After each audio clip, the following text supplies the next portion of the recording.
কুরবানির মাংস দিয়ে কোয়াপ হবে না, এটা তো হতেই পারে না। কোয়াপ তো আমার এত বেশি পছন্দের একটা খাবার।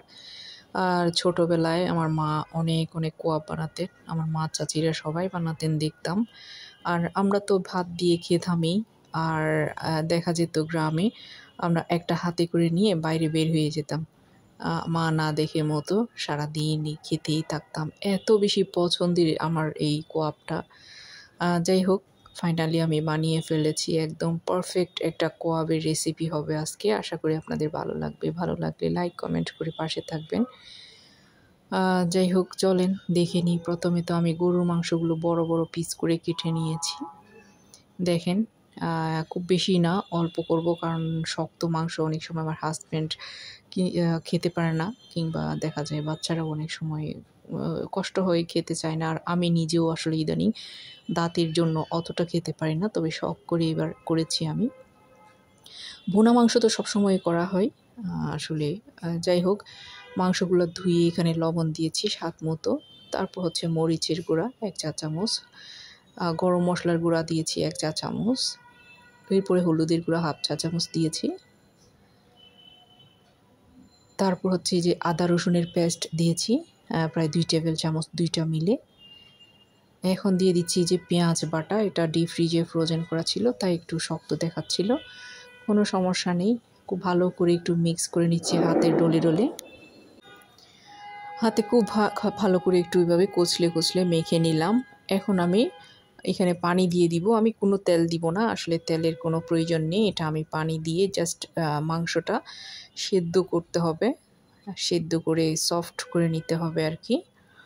বেশ কিছু পরিমাণে পানি দিয়েছি। ঢাকনা দিয়ে আমি এখন শুধু সিদ্ধ করতে থাকবো। সিদ্ধ করতে করতে দেখা যাবে কি পানিটা কমে যাবে। এই যে দেখেন, সিদ্ধ হয়ে এসেছে, বলক উঠেছে। এখন আমি এটা উল্টে পাল্টে দিব। তারপর হচ্ছে এটা আবার ঢেকে দিব, ঢেকে দিয়ে সিদ্ধ করতে থাকবো। এই যে পানি শুকিয়ে গিয়েছে, অল্প কিছু পানি আছে, এগুলোও শুকিয়ে নেব আমি। একটু ঢাকনা তুলে পানিগুলো শুকিয়ে নিচ্ছি। দেখেন, পানিগুলো শুকিয়ে গিয়েছে। এখন হচ্ছে আমি দিয়ে দিব এখানে গরুর চর্বি। এগুলো আমি ডালডা বানিয়ে রেখেছিলাম। গরুর চর্বি যেগুলো হয় সেগুলো আমি এভাবে ডালডা বানিয়ে রাখি। আর গরুর চর্বি দিয়ে কিন্তু এই কোয়াবটা করলে কোয়াবের যে পারফেক্ট স্বাদ ঘ্রাণ সেটা আসে। যার কারণে আপনারা চেষ্টা করবেন গরুর চর্বি দিয়ে করতে। আর চর্বি না পেলে আপনারা সমস্যা নেই, তেল দিয়ে করবেন, সরিষার তেল, সয়াবিন তেল, যেটাই হোক না কেন। তবে মানে কোরবানির গোশত আসলে এভাবে করে চর্বি দিয়েই কিন্তু বেশিরভাগ শুকানো হয়। এখন আর কি মিডিয়াম হিটে এটা আমি ঢাকনা দিয়ে ঢেকে দিব। আস্তে আস্তে করে এটা কালো করে ভেজে নিব। আর আসলে আমার ভীষণ পছন্দের, তবে এখন আর দাঁতের জন্য ওভাবে খাওয়া হয় না। আর রেসিপি আশা করি আপনাদের কাছে ভালো লাগবে, উপকারে আসবে। মিডিয়াম হিটে